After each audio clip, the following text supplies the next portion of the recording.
বাংলাদেশকে সমর্থন করে ভারত ম্যাচ বয়কট ছিল পাকিস্তানের সাজানো একটি নাটক, এমন বিস্ফোরক মন্তব্য করেছেন বিরাট কোহলির শৈশবের কোচ রাজকুমার শর্মা। বাংলাদেশের দাবি না মেনে বিশ্বকাপ থেকে বাদ দেওয়ার পর আইসিসির দ্বিমুখী নীতির সমালোচনা করে বাংলাদেশের প্রতি সংহতি জানিয়ে ভারতের বিপক্ষে ম্যাচ না খেলার সিদ্ধান্ত নেয় পিসিবি।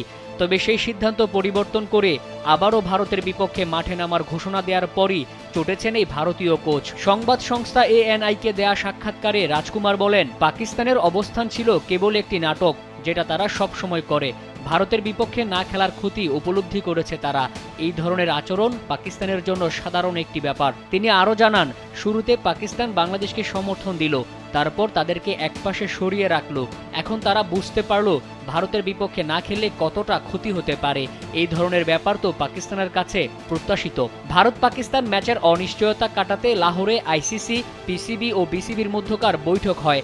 সবার ফলাফল সম্পর্কে পিসিবি প্রধান মহসিন নাকভি প্রধানমন্ত্রী শেহবাজ শরীফকে জানানোর পরই ভারতের বিপক্ষে খেলার সিদ্ধান্ত নেয় পাকিস্তান।